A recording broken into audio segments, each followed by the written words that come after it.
Okay, so the Parks meeting is being open October 1st at 7:35, and I will read the virtual meeting information guidelines.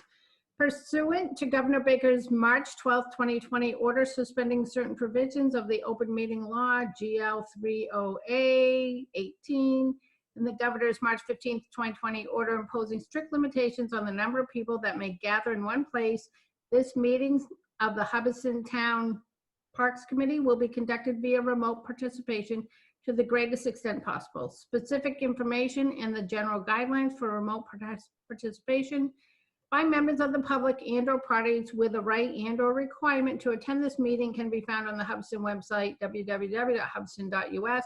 No in-person attendance of members of the public will be permitted, but every effort will be made to ensure that the public can adequately assess the proceedings in real time via technology means.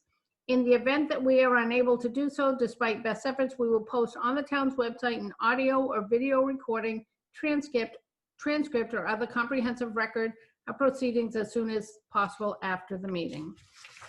So the meeting is now open, and present we have Brian Matheson, Sandra Berry, and Jason Gerton. And I did submit to everyone the agenda today. This morning.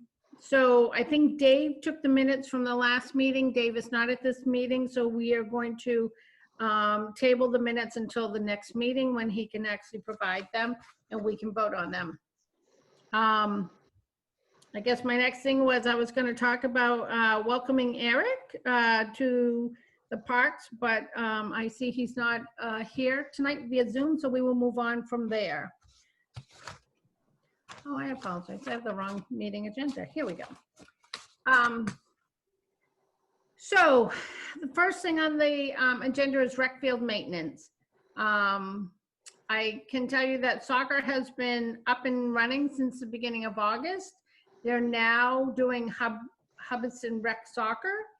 And so far they've been following the Board of Health guidelines. They've been in great communication with the Board of Health, and everything's been going very well. It's nice to see it kind of busy down there, but there are specific guidelines that they're following. One family member to go to each event, not whole families, everyone wearing masks, families standing 6 feet apart. Players on the sidelines are all wearing masks. Players on the field are not wearing masks, but they're following the guidelines, and it looks like they're having a really good season.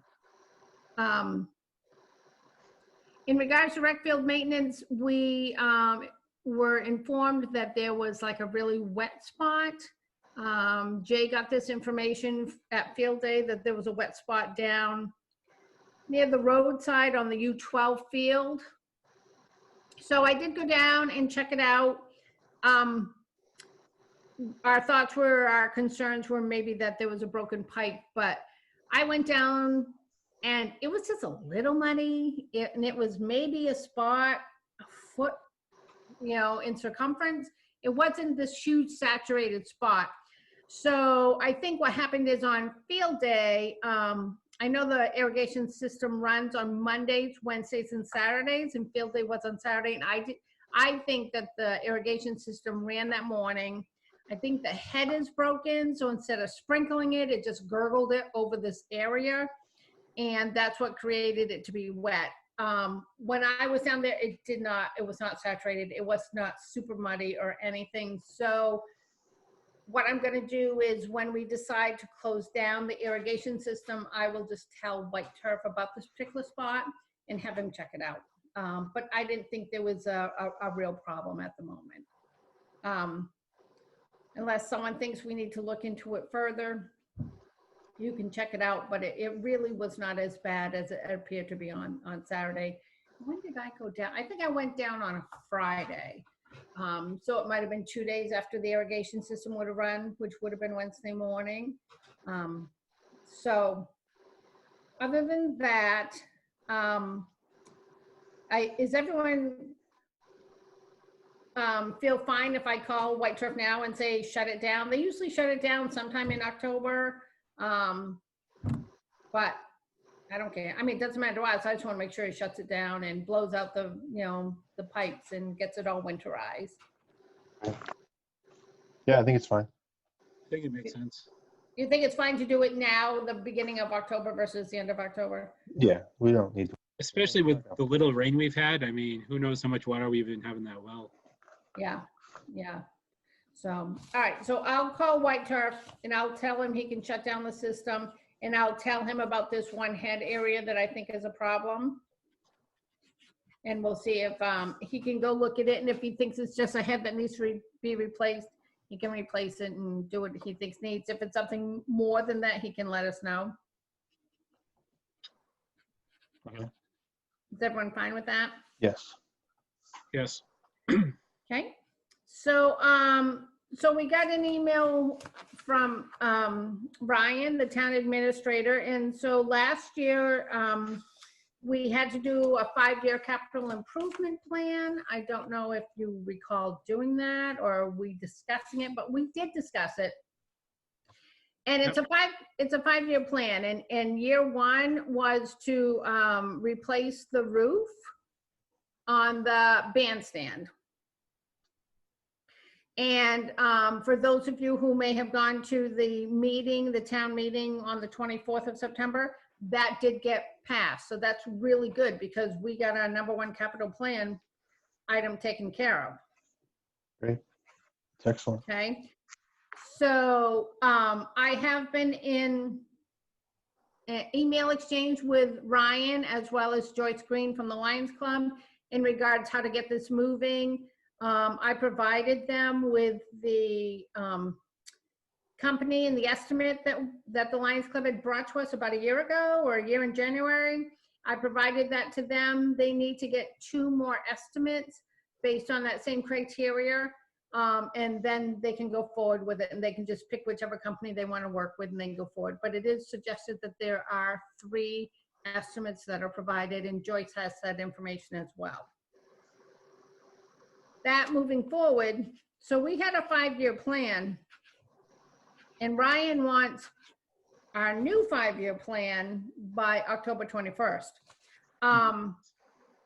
So our first one was the roof. That's been taken care of.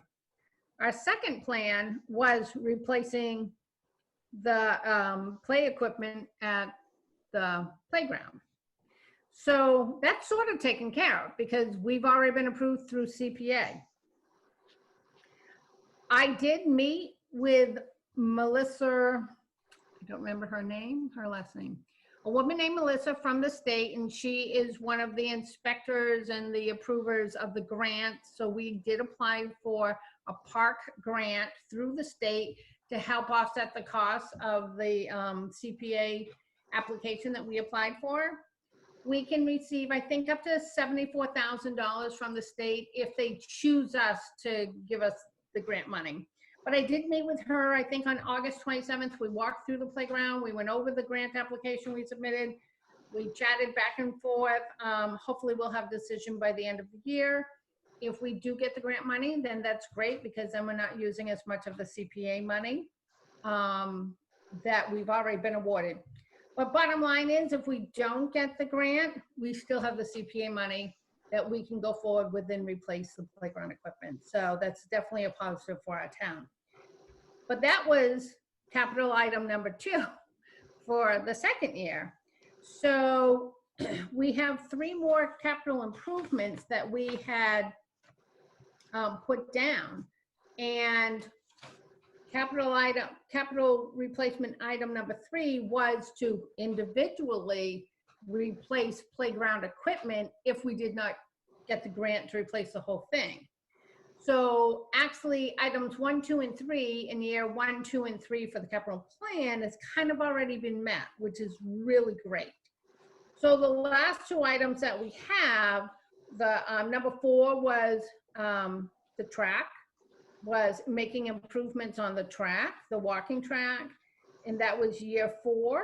And year 5 was sealing the basketball court.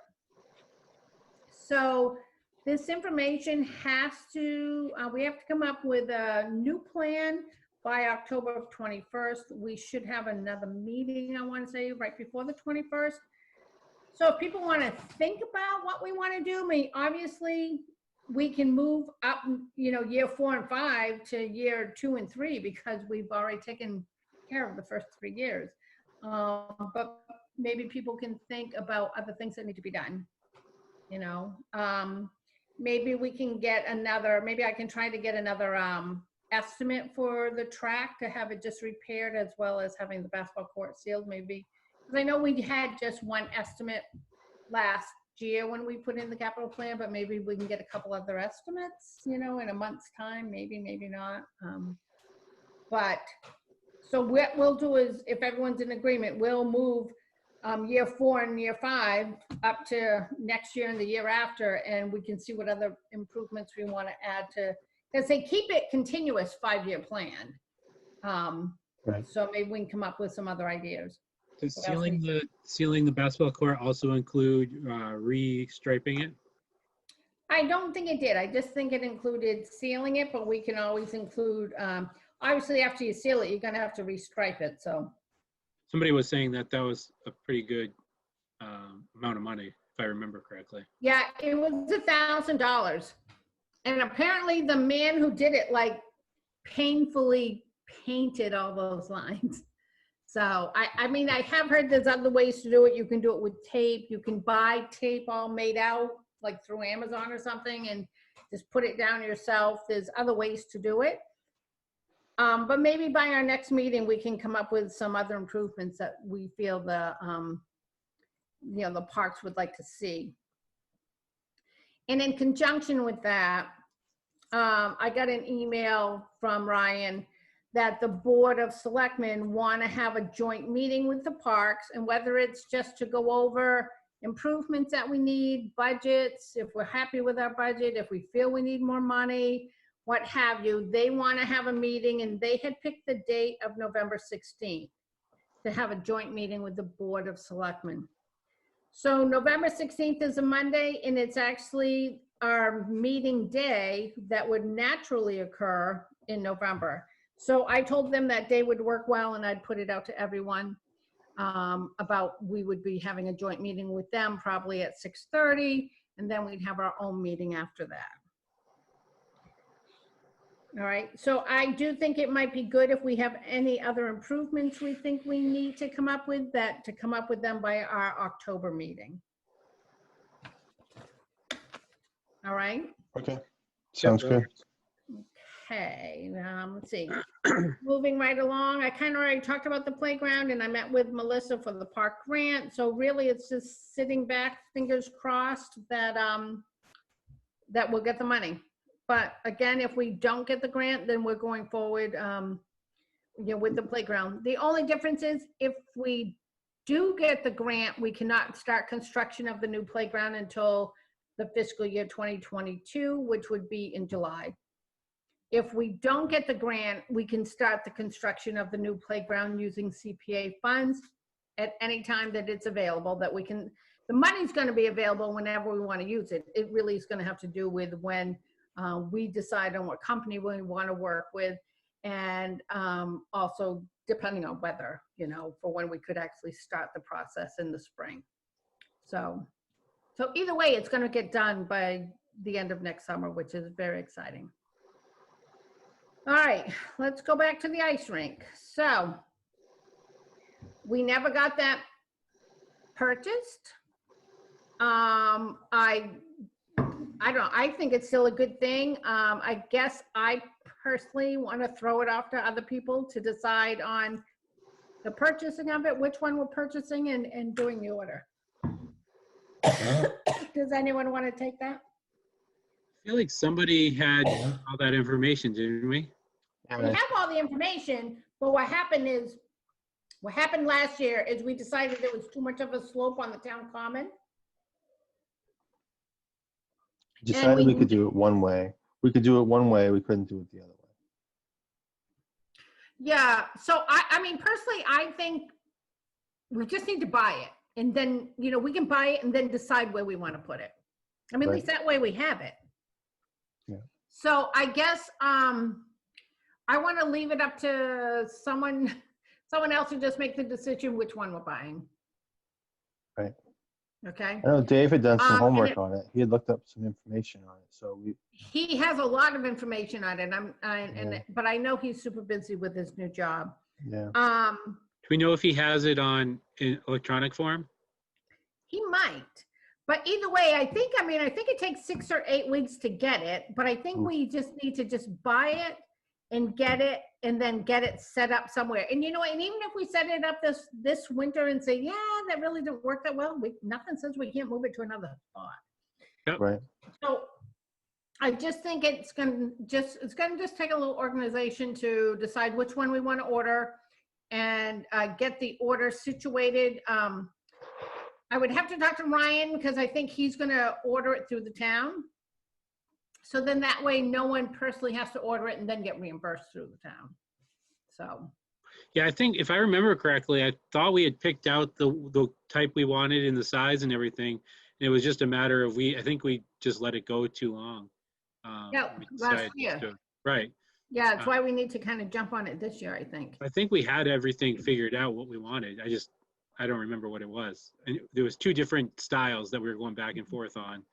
I think we decided on a certain one. All right.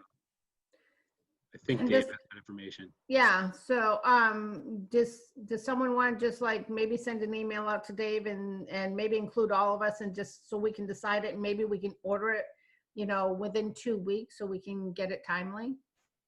I can send an email if you want. Thanks, Brian. I appreciate that. Thanks, All right. Brian. Hmm. I was saying thanks, Brian. Sorry, I'm taking notes. Oh, I appreciate that. So moving right along, before this meeting, I just got off a meeting with the Board of Health in regards to Halloween. So at the meeting, they decided Halloween's going to happen. Nice. They're going to do in-town trick-or-treating. A couple of the suggestions was they are going to allow the Halloween parade, which normally happens, but there will be no magic show at the school held afterwards. So it's just going to be a parade. They're going to encourage guidelines of families staying, 6 to 8 feet apart, staying in your family group, but they will do a parade. And if the town, instead of the magic show, wants to hand out candy at the end, they're suggesting that it's all prepackaged, pre-bagged, set out on tables, and kids can just grab a bag afterwards.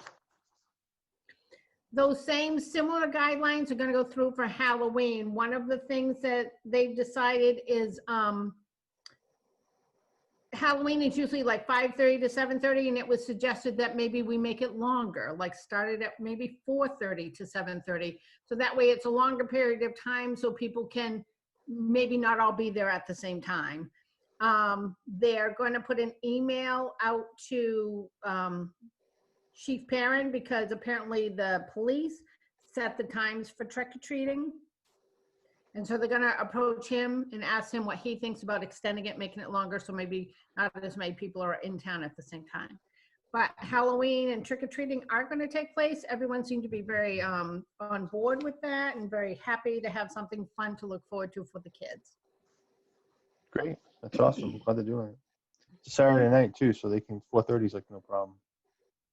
Well, that's what I'm saying. Like, I'm like, the police are always there, right? Isn't it manned through like 10 o'clock at night? So one of the things that was suggested by some of the people though was that they might not have enough volunteers that early for 4:30 if they need to set up anything.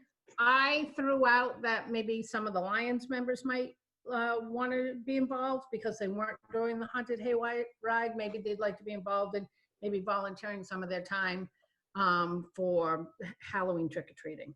If they do, they do. If they don't, they don't. But I did suggest that. Was Chris there? Prego? Huh?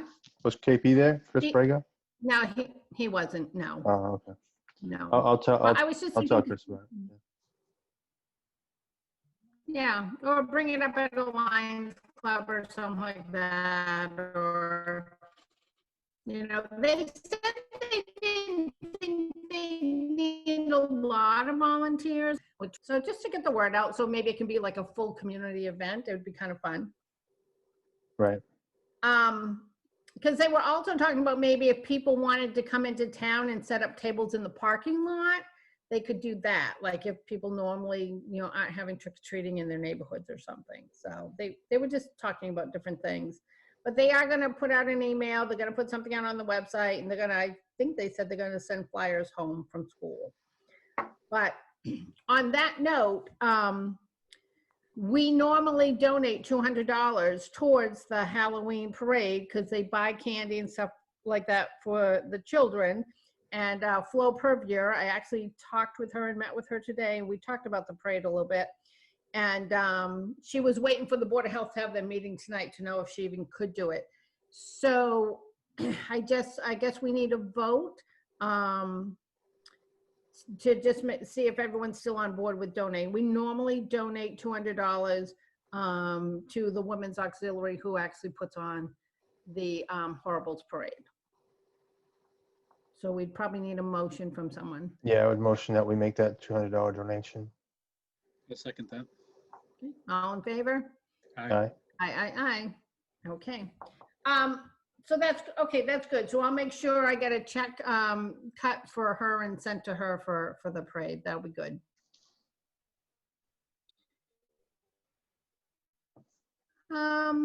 Let's see, moving forward. Oh, I apologize. I never printed out the budget, so I don't. We are definitely in the positive because we haven't had to pay for too many projects this year, or we haven't had to pay for porta potties or anything because of COVID. So even though our budget was cut down, I know we still have plenty of money to make that $200 donation. And I can't think of any other expenses on the horizons other than closing down the irrigation system. But at our next meeting, I will actually have numbers for you. The baseball project, they had a CPA. They've been quiet. They haven't. No one's reached out to me since June, and they were going to get this project up and running again. To expand the lines, to make the baseball from Carl Ripton to something else, or vice versa. I don't remember exactly. From Right. 50 feet to 70 feet. Right. They were gonna change the baselines. I've heard nothing. I don't know if anyone else has heard anything. I haven't heard anything. I haven't heard anything. Yeah. So I had a Zoom meeting with them in June. They said they were going to table it till the fall, and I just haven't heard anything. So technically, CPA gives them 2 years to complete their project. And if they can't get it done in 2 years, they can always apply for more time with CPA. So I will reach out to them and I will let them know. But this late in the year, I just can't believe they're actually going to have it done this fall, if they haven't done anything. Yeah, no. So Yeah. Let's see. Moving forward, old business, new business. This is actually kind of new business. So it was brought to my attention the other day, and I wasn't even aware of this. Shame on me. That the flag on the town common hasn't been flying for quite a while. And someone said they thought that the rope had broken. So I spoke to Ryan today, and he said, yes, the pulley broke and the flag was laying on the ground. And this was, I want to say, like in August. And so he went up and picked it up, or he had someone pick it up. He has the flag. The flag is in good condition, but the pulley's broken and he doesn't know who to contact to get the pulley repaired and to get a new rope put up there. So I did tell him I would maybe talk to a Lions member, Jay, and I'm not climbing that pole. because there are 2 Lions members. No, but there's 2 Lions members, the Greens and Clapman. They both have. We need a bucket truck. That's the big deal. We don't have a bucket truck. Yeah. So I didn't know if you felt comfortable asking if someone from the Lions would come and repair the pole. We'll gladly pay for their time. We'll pay for anything that needs to be done. But apparently that's a problem. We need the bucket truck to get the flagpole pulley repaired. Yeah, I'll mention it. I'll email. Our next meeting isn't for another 2 weeks. No, actually, it's next Thursday. Next Wednesday. I'll bring it up next Wednesday. Okay. It'd be nice to have that flag back up there. That's really a nice part of the town. Is Right. to see that great big flag.